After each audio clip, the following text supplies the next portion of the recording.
Namo Buddhaya, salam sahabat.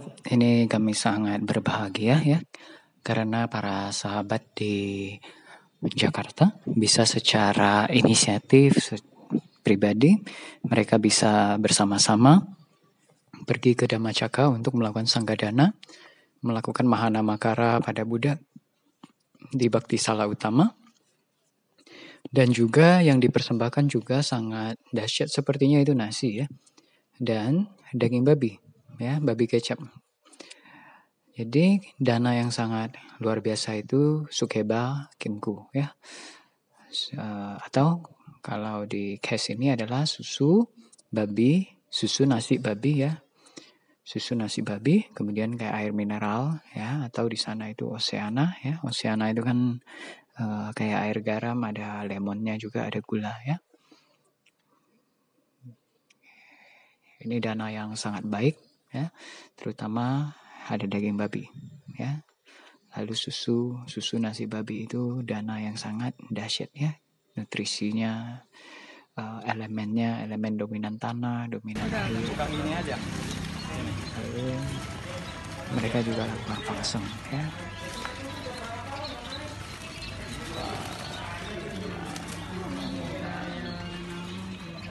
Udah Kak.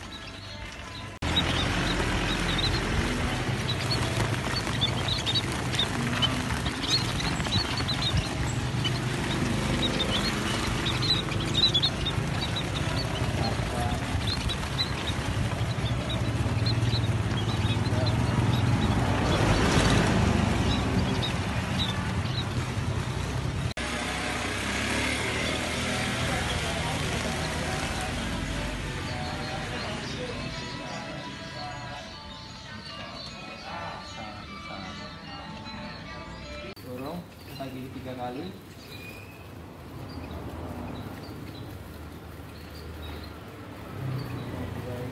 Namo Buddhaya. Ya, bebas lah.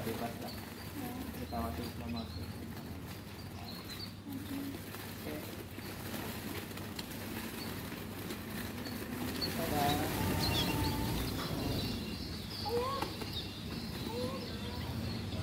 Ya, mari kita turut bergembira atas segala jasa kebajikan mereka, sebab dalam Anguttara Nikaya Atthakatha, kalau nggak salah, dinyatakan barang siapa yang, kurang lebih lah ya gambaran maknanya, barang siapa yang turut bergembira atas kebajikan yang dilakukan makhluk lain, kebajikannya tidak dapat dikatakan lebih kecil. Ya, bahkan kalau dia mahir, bahkan bisa lebih besar. Jadi kami sangat bergembira ya atas jasa kebajikan dari para sahabat ini yang sangat luar biasa, di mana relatif mereka saling mengenal di hadiacara ya.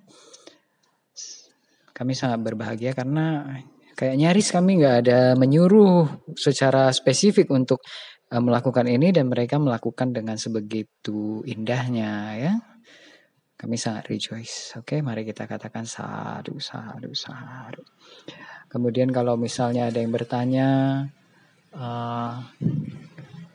biasa yang bertanya, kenapa dananya harus babi? Gak ada yang bilang harus, gak ada harus. Karena memahami manfaat di antara semua makanan, daging itu termasuk panita bojana. Panita artinya istimewa, bojana makanan. Dan di antara semua daging babi itu yang terutama ya.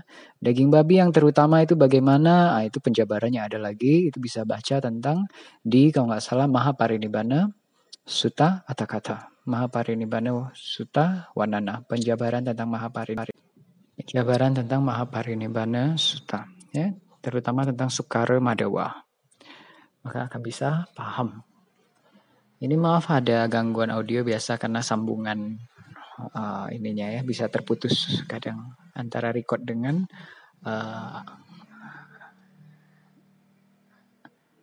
rangkaian gambarnya.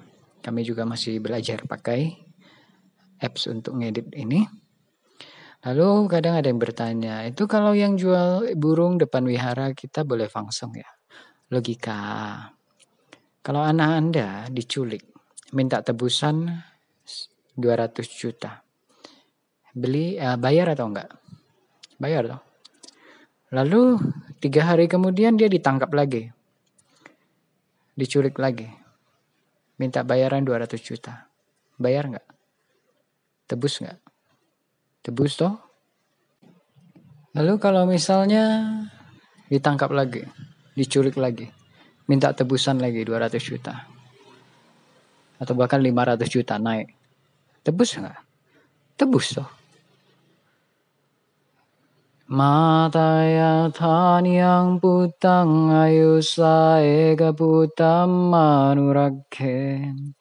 Ewam bisa bebutesu manesang bhawa ye aparimanang.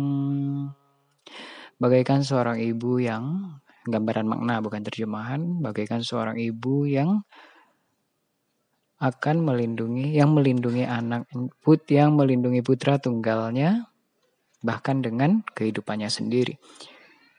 Sedemikianlah hendaknya seorang mengembangkan pikiran cinta kasih kepada semua makhluk. Jadi belajarlah lihat semua makhluk seperti anak sendiri. Kalau budget memungkinkan ya bebaskanlah. Ditangkap lagi itu kama burung itu dan kama burung baru bagi si penjual burung itu. Kalau kita nggak tangkap kan itu. Kalau kamu mau gitu, kamu jadi raja, kamu set peraturan kayak Asoka. Depan wihara jangan jual burung. Atau jadi pemerintah daerah buat peraturan PP yang begitu. Silakan, tapi jangan ya itu enggak lah, nggak usah berpikir terlalu jauh. Istilahnya ada yang ditangkap, kita bisa bebaskan, kita bebaskan. Kalau Anda mikir kayak gitu, ujung-ujung nggak ada deh kebaikan yang perlu dilakukan. Itu kerjaan marah. Nanti kalau Anda kasih pengemis, satu makanan. Marah bisa ngomong, tuh pengemis di seberang kamu nggak kasih. Nah, lalu udah kamu kasih semua makhluk di seluruh bumi ini, tuh cakrawala tetangga kamu nggak kasih. Jadi akan terus disindir, akan terus disulitkan. Jadi strategi marah yang ini kami tangkap waktu di India itu dengan jelas. Kalau nggak salah kami beri uang ke pengemis. Kemudian kalau nggak salah mama kami yang bilang kayak merasa nggak enak kalau pengemis lain nggak dapat. Nah, ya kami ajari. Ya karena seperti ya manusia pada umumnya lah yang zaman sekarang keracunan banyak konsep masyarakat. Mama kami juga masih keracunan banyak konsep saat itu. Jadi ya kami sampaikan kurang lebih kayak itu nggak ada habisnya. Kebaikan itu kita lakukan yang kita bisa. Jadi kalau enggak, kamu udah kasih ke semua makhluk pun, ke semua manusia di bumi pun nanti dibilang, oh belum kalau kamu mau berbaik, itu semua makhluk disusun setara ya, harus adil, harus seimbang. Sesat. Enggak. Kenapa saya bisa kasih ke dia? Kenapa uang saya jumlahnya segitu ke dia? Karena karma baiknya dia berbuah. Begitu. Karena waktu di India itu bagaimana? Kan anak pengemis banyak sekali gitu kan. Nggak bisa sembarang kasih itu. Bisa dikerubuti sampai ditarik-tarik nggak masuk bis. Ya. Lalu ada di satu daerah kalau nggak salah saya lupa di bagian mana. Kayaknya di daerah Lumbini. Bukan ya.